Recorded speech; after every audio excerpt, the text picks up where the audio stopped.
보험사가 받아오는 의료자문 결과만 가지고 보험금을 안 준다? 삭감한다? 안녕하세요. 사건사고TV 김지준입니다. 보험회사가 고객들의 돈을 뺏어가는 세 번째 방법에 대해 알아보겠습니다. 이 세 번째 방법은요, 의료자문으로 인한 보험금 삭감, 보험금 면책인데요. 의료자문은 고객이 보험금 청구를 했을 때 또는 교통사고 피해자 등이 손해배상 청구를 했을 때 청구한 내용에 대해서 보험회사가 의학적인 판단을 하기 위해 시행하는 것인데요.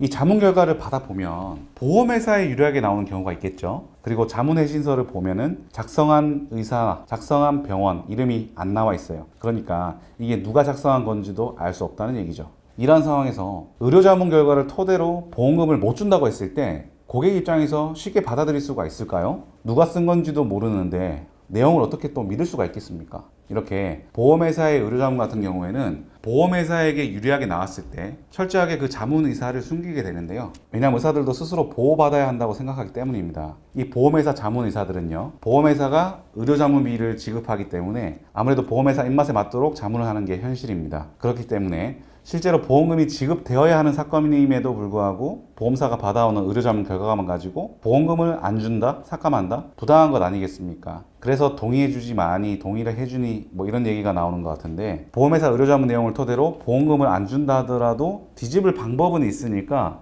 포기하지 마시고, 보통 의료자문을 토대로 보험금을 면책하거나 삭감한다고 했을 때 동시감정이라는 절차가 있습니다. 그게 뭐냐면은 고객이 주장하는 내용과 보험회사가 받은 의료자문 내용이 다를 때 이 의사들 말고 다른 병원의 다른 의사한테 가서 의료자문을 받는 것인데요. 그러한 경우에는 이 동시감정 결과에 따라 지급 여부가 결정될 수 있습니다. 대표적인 예를 두 가지 들어볼게요. 암 진단을 받고 암보험금 청구를 했어요. 거기는 이제 암 입원 일당도 있을 거고 암 진단비 그리고 실비담보 등이 있겠죠. 그런데 여기서 암 진단이라는 것은 그 암 진단을 부합하는 내용에 해당이 되어야 우리가 암보험금을 받을 수가 있는데요. 그런데 우리가 치료병원에서 받은 진단서를 제출했어요. 이후에 보험사에 청구를 했는데 보험회사에서는 의료자문을 통해서 판단해야 된다며 의료자문 동의서를 받아가고, 이후에 이제 의료자문 결과를 가져와서 이렇게 이야기하죠. 귀하께서는 약관상 암에 부합하지 않습니다. 그렇기 때문에 암진단비는 지급되지 않습니다. 이렇게 실제로 이런 경우가 굉장히 많습니다. 이런 경우에는 보험회사가 그냥 못 준다고 하니까 예 알겠습니다, 다음번에 암 걸리면 청구할게요, 이렇게 해야 됩니까? 아니죠. 보험회사가 주장하는 의료자문 내용을 반박을 할 수 있게 검토를 해서 주치 의견을 보충한다든지 새롭게 다른 병원 의사한테 자문을 받아본다든지 아니면 소송을 한다든지 이런 방법들을 찾아봐야 하겠죠. 그리고 한 가지 다른 예를 보겠습니다. 후유장애 보험금인데요. 다쳐서 장애가 남아서 후유장애 보험금을 청구했는데 보험회사에서는